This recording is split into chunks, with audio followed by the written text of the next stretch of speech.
Welcome to She Defined, the podcast for smart, savvy women who are in search of more. I'm your host, Sharon Green, and today I'm joined by Emma Lennon. Emma is one of She Defined's feature writers, and today we thought we'd do something a little fun and share the lessons we've learned in our 30s. Welcome, Emma. Thank you, Sharon. I'm excited to be here. So good to have you here. I'm just going to kick it off with something practical. Lesson 1 might be something boring, but I think something that's become increasingly important for me, especially as I'm going into my later 30s now, is having a consistent diet and exercise routine.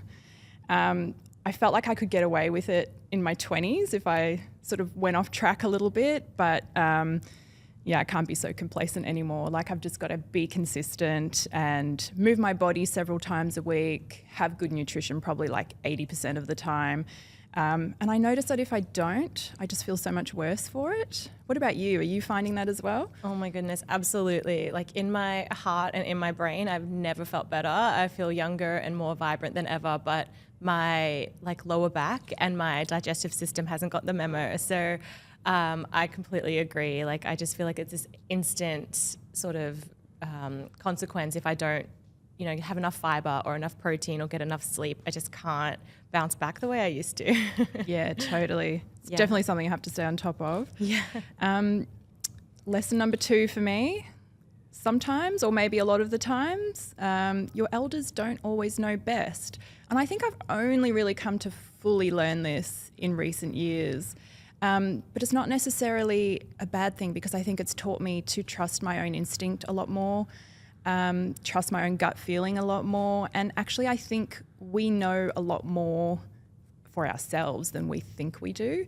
And sometimes when I have asked for advice from my elders, parents, grandparents, aunts and uncles, they give you the sort of advice that they think might be helpful, but they're coming at it from a totally different generation, from a totally different perspective and age. And maybe it doesn't always apply to the life that we're living in now. I don't know if you found the same thing, but yeah, it's been like a hard lesson to learn, but also kind of has a silver lining, because I'm like, no, I've just got to trust myself. Yeah. I really relate to that one. And it actually reminds me of one of my lessons, but I think it's a balance between, yes, we can respect people who might have more years of life experience, but that doesn't mean that it's directly relevant to us. Because one of my life lessons was about being kind of understanding that if I had other people's life experiences, their conditioning, their upbringing, I would probably have similar values or similar views or give similar advice as they're giving me. So even though I may not always listen to the advice of my elders, I can understand why they think that that's helpful for me. And the whole two things can be true, and it might still not actually be that helpful for me and not what I might need to act on in that moment. I can appreciate it, but yeah, I really relate to that one as well. Yeah, for sure. Lesson 3 for me is grab the fun opportunities when you can. Again, this is a lesson I've probably only learnt in recent years, and I think it's been amplified post-pandemic.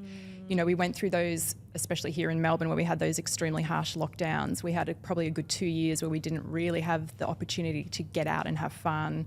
And so I felt like coming out of that, all I wanted to do was go out and live and grab those moments whenever I could. Like, I still don't understand people now who choose to stay at home instead of going out and hanging out with their friends after we were forced to do that for so long.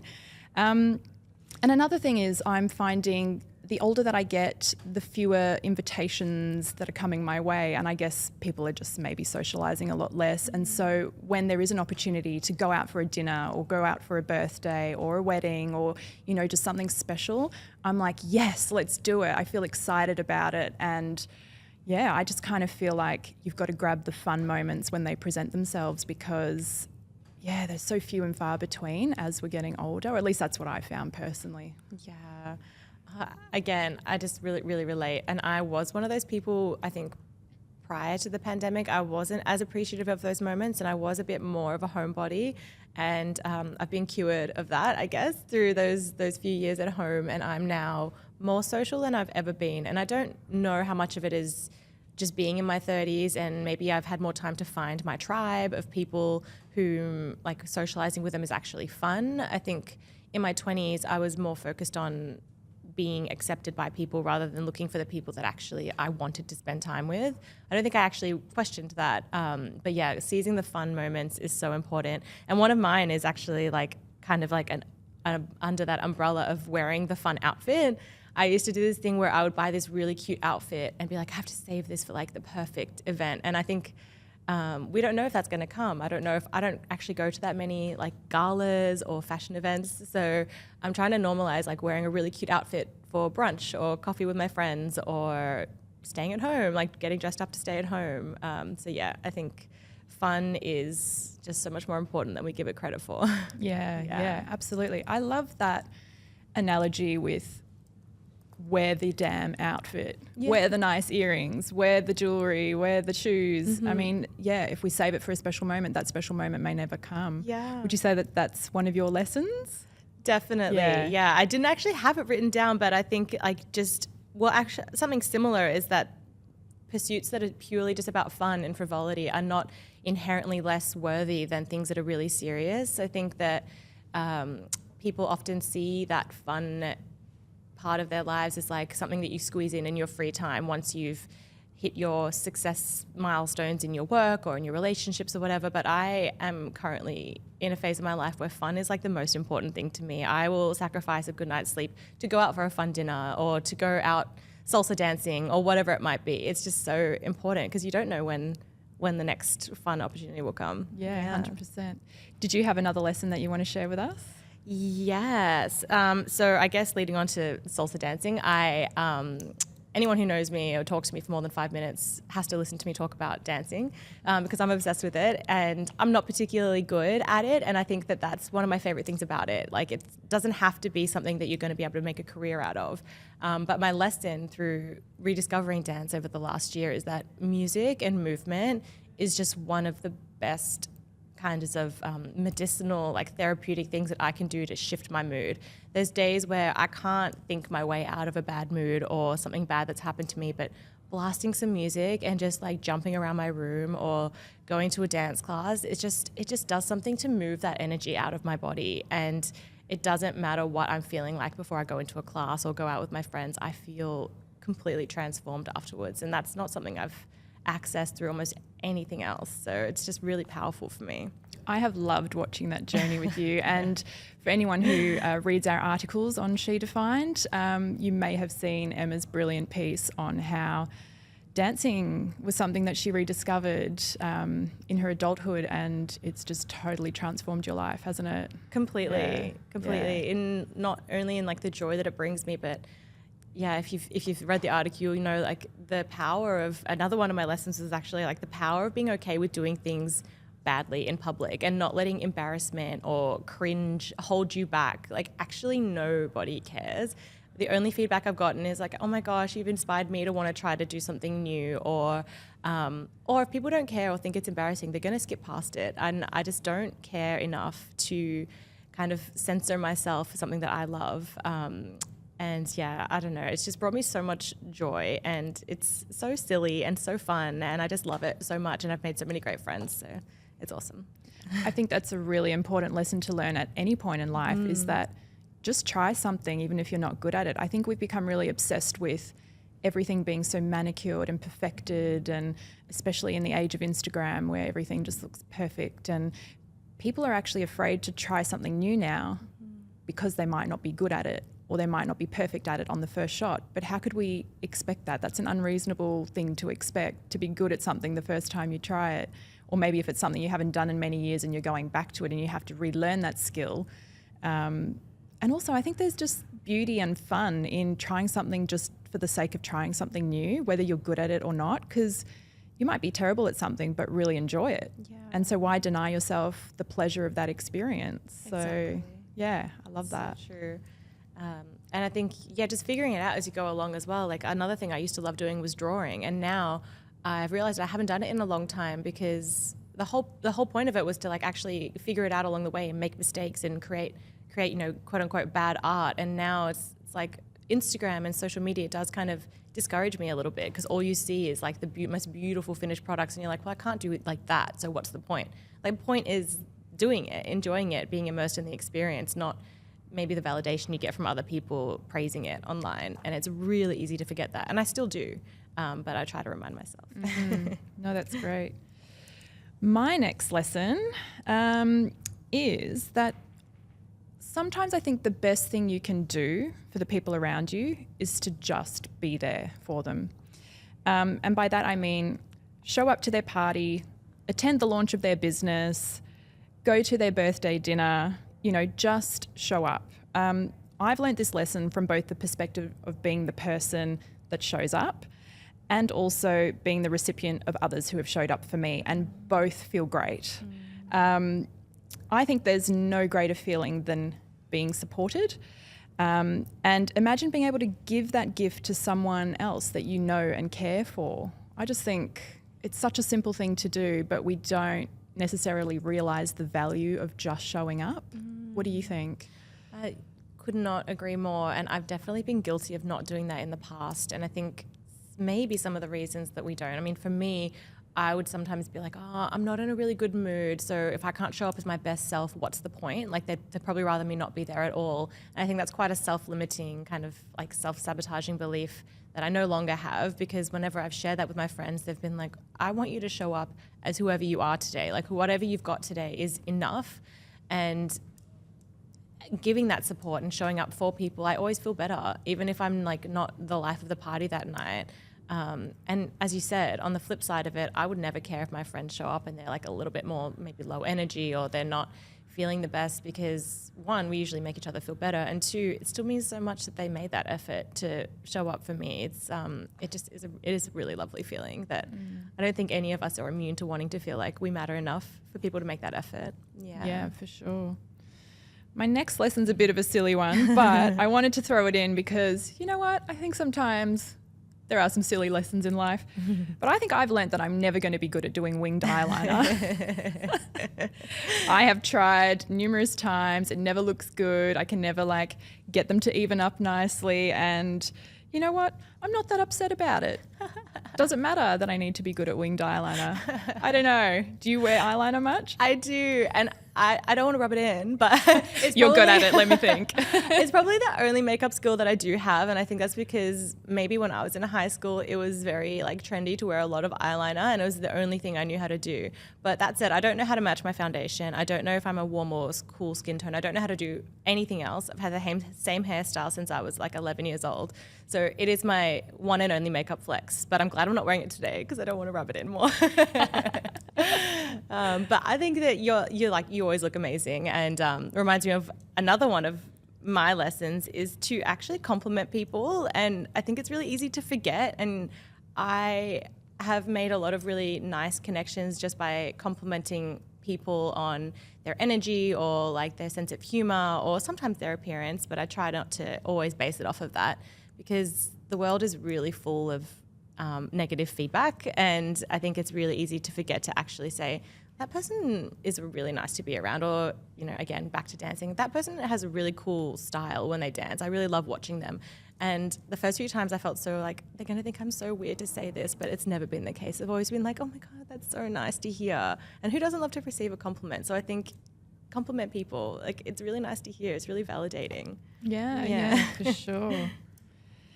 I've got a more serious one now. But it's something that is a famous quote from Oprah Winfrey. And it is, you get in life what you have the courage to ask for. And this has been a huge lesson that I've learned, is that I have to ask for what I want in life. You can't just sit back and expect people to notice you, or notice how hard you're working, or reward you for your hard work because you think it will pay off if you just sit there quietly. I mean, this is probably relating more to a professional context than a personal one, but I think a lot of the success I've had in my career, for example, is when I've been loud about my wins. You know, like if I've had a really successful story that was published, for example, I would email my editor or my team and say, hey, this story reached X number of people, or has gone viral online, and I just wanted to share that. Like, what a great win for the team. And it is a good win for the team, but then they know that I was kind of behind that and kind of singing my own praises a little bit. But I think unless you're vocal about it, no one's really going to know that maybe you were responsible for that. And a few times when I have done that in the past, when I've worked at other organisations, I have been rewarded for it. So, you know, after you do that enough, you might receive a promotion or, you know, get the opportunity to work on a project. And I think that's really important. It's like, make people aware that you're willing to work on a particular project maybe, and then they can consider you for it the next time it comes up. Because if they don't know that you're willing, then how will they know to ask you? So yeah, it's funny. And I think in some ways this is a good lesson to learn, because it kind of gives you the impetus to take more initiative and maybe a little bit more control over your direction in life, because you can go after the things that you want. You don't necessarily have to passively sit back and go, where are all the opportunities, you know? I don't know if you've had any experience with that yourself. Yeah, absolutely. And I think, I mean, first of all, like, you were very inspiring to me, the way you continue to go after all these opportunities, and like, having had the privilege to work with you for the last couple of years, it's definitely something I see and admire in you. And you're 100% right. I think there's so many factors why maybe we don't do that. I think there might be a little bit of like maybe gender-based like conditioning in there of like, we need to just sit and be nice and just work hard, and someone will bestow upon us the recognition or the opportunities that we deserve. But actually, I think that, yeah, being brave enough to say, hey, I'm actually really proud of this, or hey, I actually think I deserve this opportunity, without somebody else saying it first, is really inspiring, and something that I think all of us could stand to do more. I'm not great at it, but I'm trying to practice it more.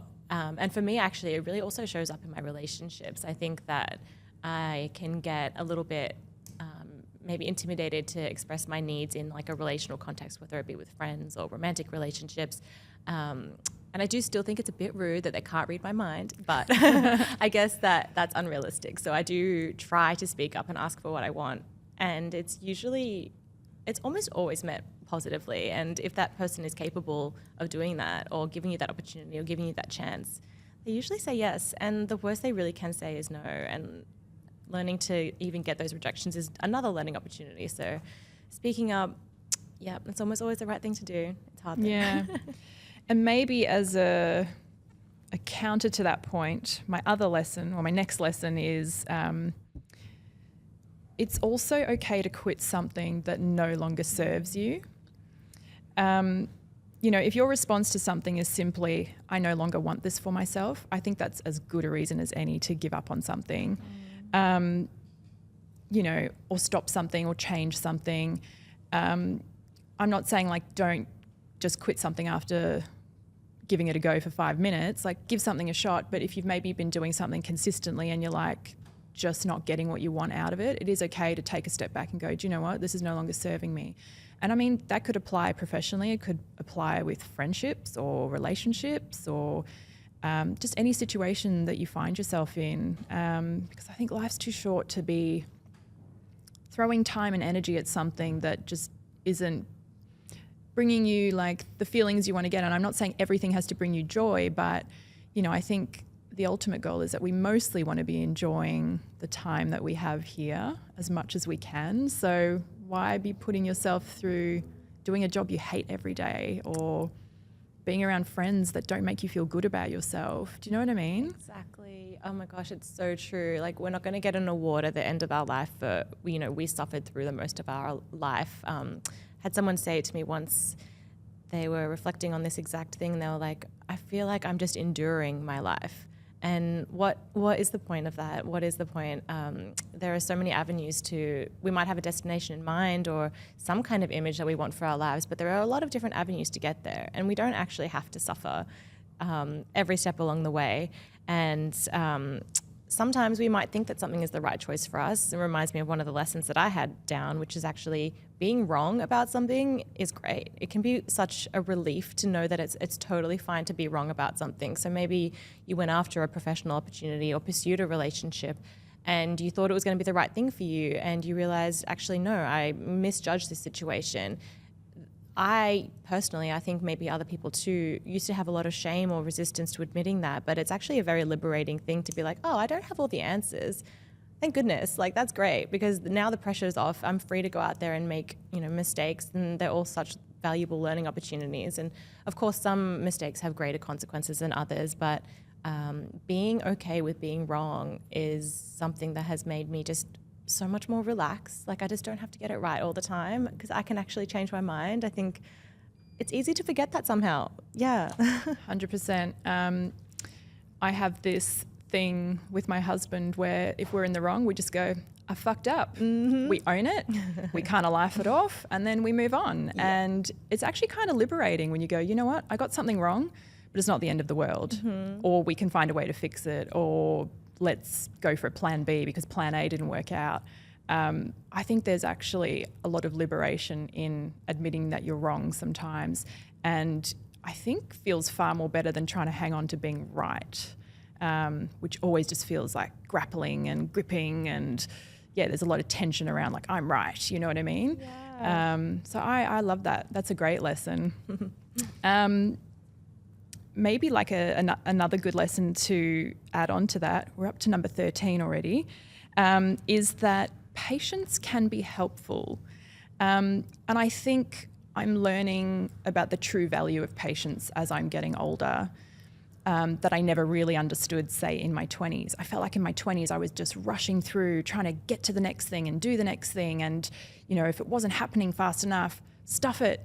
I'm just going to jump to the next thing. And maybe without necessarily seeing that sticking around for a bit longer might be a good opportunity to build some more skills or just have more time with it, to sit with it. And I think it's about knowing when to exercise patience. And obviously that's not going to come without the experience, because, hindsight's a wonderful thing. But one example I can think of is in my early 20s when I was breaking into the media industry. I was just so impatient to get going and get the experience that I kind of jumped from position to position. And I look back now and I'm like, if I just stayed in that role for 6 more months or whatever, or just gotten a little bit more experience before jumping to the next thing, that would have actually been really beneficial to me at the time, but I couldn't see it in that moment. So I think it's good to reflect in that sense and just go, okay, what have we learned from that experience? I'm going to take that being a bit more patient probably would have paid off. Mm. And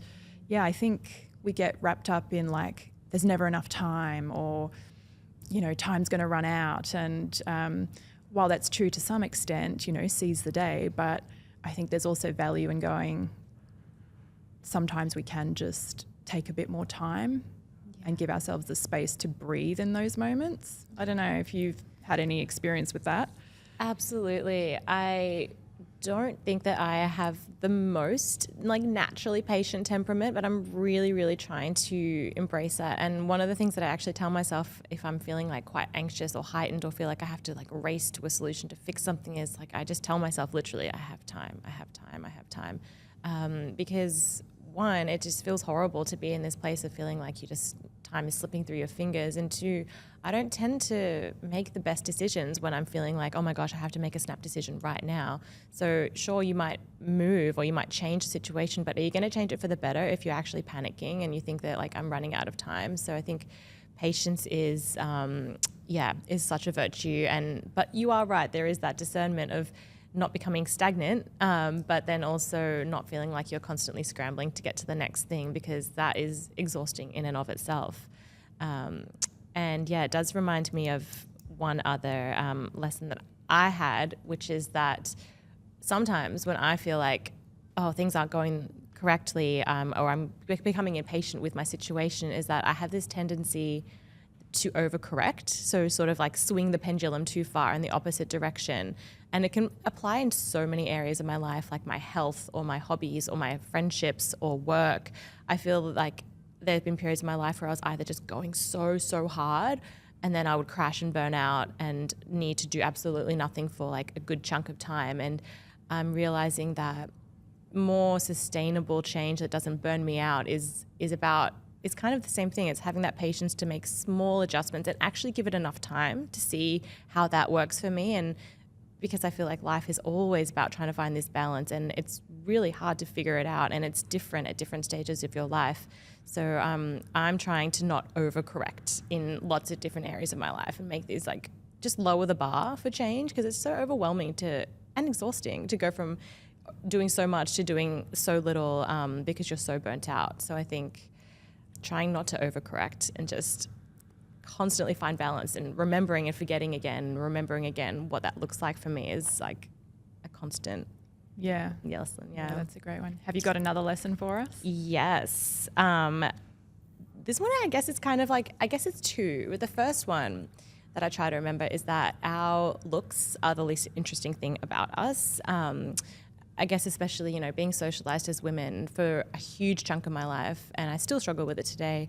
I just inherently believe that it was the most important thing about me and the most valuable thing about me. And even though cognitively I understand that it's not, it's conditioning that runs very, very deep. It's like very young children, like the boys that I grew up with were called strong or smart or funny, and I was called pretty or beautiful. And I just feel like there's still a part of me that's healing from the idea that if I wasn't to be called those things, that I'm failing as a human, as a woman. And it's just none of my friends that I love so dearly, I love them because of the way they look. So I need to remember that it's probably the same for me, but it's quite hard. However, the whole overcorrection thing, my other lesson is that it's still okay to value beauty, style, to want to look pretty. Like, it's okay to have both of those things be true. And I guess the link between those two is that it's okay to value those things, and it's also important to try not to over-identify with them, because then when things change or when you're having a day that doesn't feel true for you, it's not as simple as, oh, I don't feel particularly pretty today. You're like, I don't feel as like I'm a good person. I don't feel worthy today. And that is a slippery slope that I'm really always trying to keep myself off of. So those two are kind of linked, and I guess the balance. It's such a fine balance, isn't it? I love that, because I agree with both in that there are days when I'm like, I am more than my looks. I've got smarts, I can offer other value, things of value to the world. But then there are other days where I'm like, I want to get dressed up and look pretty. And I just want to embrace both. And I think maybe it's just important to remind yourself that both can exist. And on days where you maybe don't feel pretty, you're like, today's not a pretty day, maybe it's a smart day, or I don't know. But I think that's such an important lesson, to have those two kind of like intertwined and reminding yourself that both can coexist. So yeah, those are great ones. Another frivolous one for me, but I have learned that I will never regret spending money on travel. I have spent so much money on travel over the years and never regretted one single cent. For me, travel is like my elixir. It's the thing that gives me so much more than I ever expected to. It still surprises me. It still teaches me. It keeps me curious about the world around me. And for that reason, I feel like the value is kind of priceless. And it's so nice to have a thing in life that still ignites something inside of me after all these years, because I've been traveling for probably 15 plus years now. It's just kind of like a constant that I have in my life. And I think I'm happy to spend the money there, because I don't really spend money elsewhere in life. Like, I'm not someone that buys designer clothing, for example, or has expensive hobbies. I suppose the travel is the expensive hobby, but I guess that's how I justify it. But yeah, it's a bit of a frivolous one for me, but I don't mind it. Another one that I've got, just going back to the health thing that I said earlier, and this might be a good tip for anyone else who's kind of looking to like maybe do better with health, is like get an annual health check. Just make it a non-negotiable.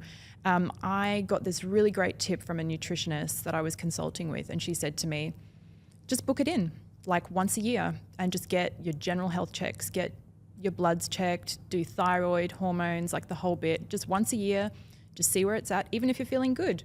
And then you've just got a snapshot of where your health is sitting at. So she's like, book it in on the 1st of February every year, or put a reminder in your phone for the 1st of February every year. And then you know that's when you do your annual health check.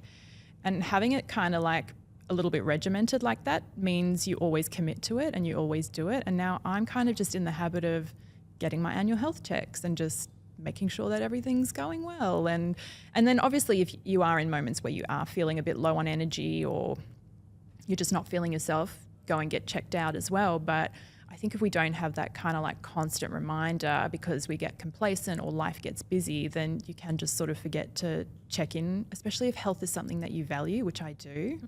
Yeah. I don't know if that's something you do. Such a good one. I don't do that. I like to think that I'm pretty good at staying on top of my health, but having like an anniversary, if you will, for your health is such a good idea because it can get so easy to forget when you last went in. Like I do go in and get regular bloods and whatnot, but I think that's one I'm definitely going to steal and book it in annually because it's just so much easier to, like, if anything does come up, you want to know as early as possible. And also just like the peace of mind. It's like going to the dentist. Like I dread it, I really do, but I also love it because I know I'm going to walk out with like that clean teeth feeling and like, yep, you're all good. I'm like, yes, it's the best. So yeah, staying on top of your health stuff is just so important. And once you build the habit and it becomes normal, it's so worth it. It reminds me of one of my like quite practical ones as well, is just please floss your teeth. Like, please. Like, it's really, I know it's really annoying, but Lesson 19, floss your teeth, people.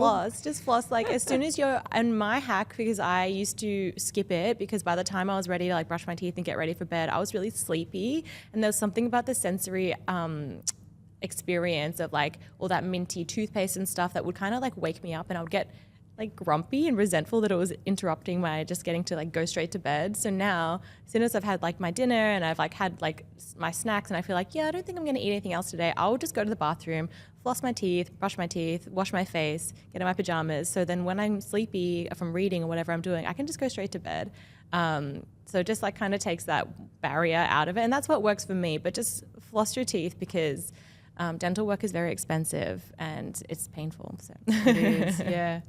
Did you have another lesson for us? Yes. So a little bit more of a deep one is the importance of learning to tolerate. You don't have to like uncomfortable feelings. So much of my life when I would feel something like, I don't know, anxiety or loneliness or sadness, things that I think we're kind of taught to believe we're not supposed to feel, and if we feel them then something is wrong. I'm learning that that's not always the case. It's just information, and also sometimes it doesn't actually mean anything has to change. It's just kind of energy moving through our body. And again, I don't always like to feel sad or lonely or anxious, but if I can just sit with it for a moment and almost like invite it in and say, okay, come on, like you're trying to tell me something, what is it? And kind of bring those feelings close. It almost has the opposite effect. Like we've probably heard the phrase, what you resist persists. And oftentimes, almost all the time, actually just sitting with that feeling for a moment is so much less scary than I think it's going to be. It's almost this thing when I feel those feelings coming up, I'm like, I need to get rid of it. I'm not supposed to feel this. What's wrong with my life? And those thoughts send me down into a worse spiral. And then I end up feeling so much worse.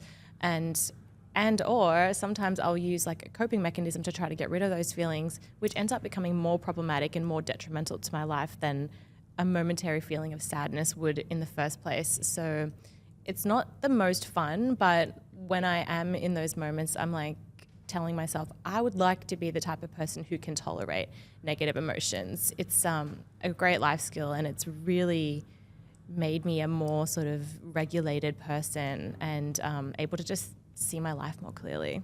Yeah. Well, if we're going to get deep, then I'll share my next lesson, is that grief is unpredictable and it can even rear its head 20 plus years later. The older I get, the more I learn that grief is something you carry with you always, rather than something that you have to fix or resolve. And actually, I think that's been the lesson for me about grief in general. And it's kind of been refreshing in some ways, because I think historically I used to think, I've just got to get over it, or I've just got to fix this or resolve this. instead of viewing it as like something you carry with you, like you might carry something in your pocket and you live alongside it and you find coping mechanisms so that it's not kind of feeling so raw every single day. So yeah, anyone struggling with grief, I think, could also take that as a lesson, is that don't try and resolve it necessarily, but find ways to live alongside it with more ease and more comfort. Yeah. That's so beautiful. And at the risk of I don't want to stray into sort of toxic positivity, but I guess the grief is the price we pay for having loved something or someone very, very dearly. But I do think you're right. I don't think it actually gets smaller. I think our life and our emotions just grow bigger around it so that it's maybe diffused almost. But then there are going to be days when it feels brand new and fresh all over again. That's a great one. Yeah. My next lesson is I have learnt that friendships will always be important to me. I've never understood when other women or female friends I've had in the past, once they get into a relationship, they totally ditch their friends and you just don't hear from them. And that can go on for years and you may not ever hear from them even if they're no longer in that relationship. I've never understood that because I've never dropped my friends the moment I've gotten into a relationship because I get so much from having them around me. My girls are my life. I couldn't imagine doing life without them and having them in those moments where you need that support and just to have fun with even. I don't know. I think for me, I have plenty of space in my life for both a romantic relationship and platonic friendships, and I get value from both, and I get different things from both. So, I invest a lot of time into my friendships, and I think I feel more fulfilled thanks to the friends that I have in my life. Yeah. I think you had a lesson about friends as well, didn't you? Yeah, I actually had two, but I guess following on from that is that, oh my goodness, yes, the importance of friendships. And confession, I was one of those girls who did disappear from her friendship group when I got into my serious relationship, and it was such a regret. It ended up being okay because I was also just in a general phase of transition, and I ended up finding a new kind of circle that was more aligned with where I'm at now in my life. But it was a big mistake because I can't overstate the importance of those friendships. And having to rebuild my social network, one of the lessons that I learned was that you need to be I needed to be very intentional about friendships. I think that I had this idea that a friendship had to happen very organically, meaning no intentional effort whatsoever needed to be made. Otherwise, it was somehow less authentic or something like that.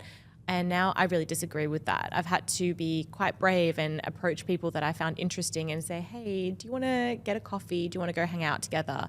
And it doesn't always end up in a really close friendship, but it has often. And some of my favorite friends are people that I've only met recently.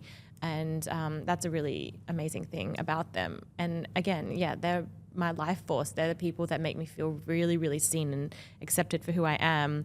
And I guess leads on to another lesson that I have is the power of talking to my girlfriends about things that I'm struggling with or feeling shame about. I think Brene Brown said that shame can't survive or being spoken out loud. And almost every single time, actually, I'm going to say, I don't like to speak in absolutes, but every single time I have shared something that I'm feeling some kind of embarrassment about with my girlfriends, I have felt 1,000 times better afterwards. They're always just so understanding and accepting of me. And friendships are just everything to me.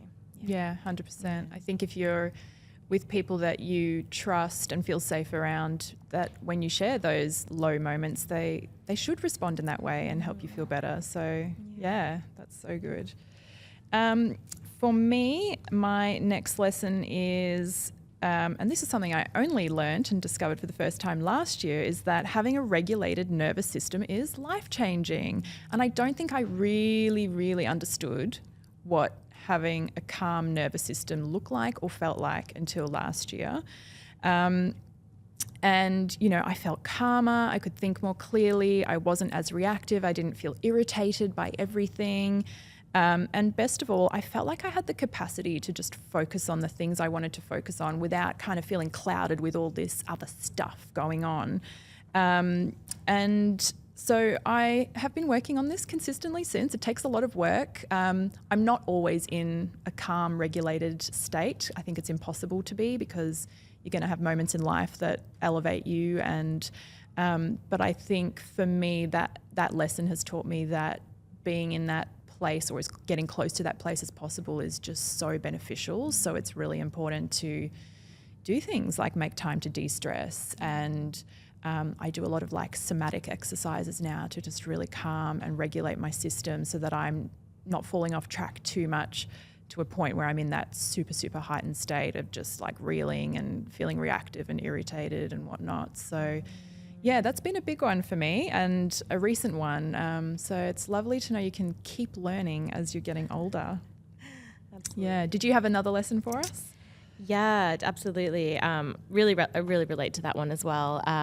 But I guess maybe kind of similar is that I am trying to learn to allow people to really like accept and know me for who I am as a complete, messy, imperfect person, and understanding the difference between being admired or having approval versus true acceptance and true belonging in a group. I think for a very long time, I really only wanted to show people the sides of me that I thought would earn their respect or approval. But now I actually kind of see being admired as it's nice. It's a nice feeling, but admiration kind of inherently implies that this person is put on a pedestal, and a pedestal is like creating distance. So yes, they might see you as someone to look up to, and that's lovely, but I'm also a very messy, imperfect, confused human trying to figure out my life, and I genuinely believed for a long time that made me less lovable. But again, if I think about the reasons I love all of my friends, I love them for all of their messiness, all of their flaws. It makes them so much more beautiful to me. But for some reason, I just didn't think that applied to myself. So I'm trying to learn the difference between being accepted and loved and having approval. Both are fine, but they're not the same thing. And trying to allow that into my life has been really life-changing. Yeah, that's a good one. For me, I've got another sort of frivolous, fun one, but I have learnt that flowers will always make a great gift, especially for my female friends. They're always impressive and they're always appreciated. And that's all I have to say about flowers. I love flowers. I was not a flower. I didn't understand the beauty of flowers until recently. And then I was like walking through a shop yesterday and I saw some lemon peonies and I was like, wow, that's beautiful. Like, just so beautiful. Yeah, that's a great one. We've got a few more to get through. So if you want to share maybe 3 lessons that you've learnt, and then I can wrap it up with a final one. Great. Well, we've touched on it a couple of times, but for me, I've really realised that hobbies are just as important, if not sometimes more important than work or more serious endeavours. Hobbies are just so, so important to me. They bring me so much joy and teach me things about myself. A bit of a silly one is that I have realised that many people's taste in music is frozen in time in the period of their lives where they were like really social or going out a lot. So I still just really listen to like 90s and early noughties, like R&B and hip hop predominantly. It just does something to my inner child. It just makes her so happy. I miss my 2007 So Fresh CD. It was very easy. I knew exactly what those 20 songs that I liked that year were. I didn't have to think, and my music taste has sadly stayed quite basic and mainstream. And I'm okay with that. That's so fine. And actually there's been a bit of a resurgence of like late 90s, early 2000s pop at the moment. Like I'm seeing a lot of like old Britney coming up and NSYNC, and I mean, I loved the opening scene of the latest Deadpool and Wolverine movie with the Bye Bye Bye act by NSYNC, and I'm not going to lie, but I did teach myself how to do that dance. And I've just been like going on a deep dive on like some old NSYNC music. So, that's so good. Yeah, I think for me it does something for me as well, like takes you back to that time and helps you relive that nostalgia, doesn't it? Simpler times, and the music is so good. Like Britney, like just can't be beaten in my opinion. I'm sorry. So I guess my last one is kind of coming back to health, is I love the feeling of being really strong and muscular. I used to have an issue with it because I wanted to like feel strong, but I had this issue that, or this like idea in my head that like looking particularly strong and muscular was like not feminine. But now my goal is to walk into the gym and scare all the men. Like I wanted them to be afraid of me. And I had this really funny story. I'll be as quick as I can, but I was getting out of my car in my apartment basement and there was this guy like parked nearby and he was like, hey, excuse me. And in my head, I was like, oh, here we go. He's going to try and flirt with me. And he was like, oh, you look really strong. Could you help me move my couch? And it was this really funny moment where I was like simultaneously flattered because I was like, I do look strong. You're right. And like this ego of like, oh, you silly girl, you thought he was trying to flirt with you, he just wants to borrow your muscles. And then I was like, well, good, I'd rather actually be seen as like this capable, strong person. And I did help him move his couch and it was quite easy. So yeah, I guess being into my 30s, it's also just like a really practical thing that I want to retain as much muscle mass as I can because I want to be running around doing my hobbies, dancing, moving couches for strangers into my 60s, hopefully, you know.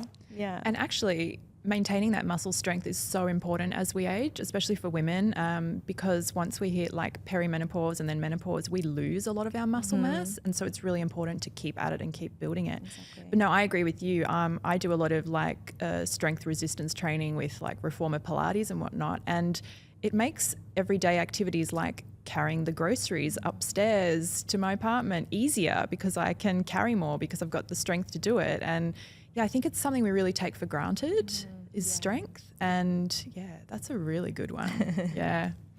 All right. I'm going to end on lesson number 30 and a bit of a deep and meaningful one, but why not? It's never too late to change your life. And I know that sounds cheesy and maybe a bit cliche, but I think we place so much emphasis on needing to do life-changing things in the sense that it'll take too much effort or it'll take too much time. And really, I think we overcomplicate it.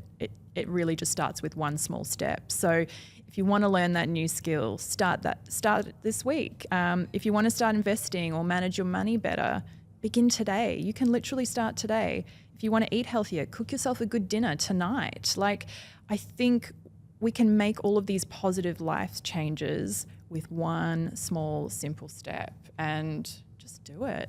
Yes, absolutely. Yeah, I think that there's so much emphasis on people who do things really early in life, like top 30, under 30. I want to see like top 60 of over 60 people who like started an amazing new business or venture really late in life. That's really inspiring to me. That's such a great one. I love that. Yeah. Oh, thanks so much for joining me today and sharing your lessons that you've learnt in your 30s. I think we've had some really good ones there, and hopefully anyone listening today will take something from it and apply it to their own lives. Thank you so much for having me. This has been great. Thanks for tuning in. If you enjoyed this episode, be sure to hit that subscribe button. And I'm your host, Sharon Green. If you'd like to learn anything more about She Defined, visit our website at shedefined.com.au.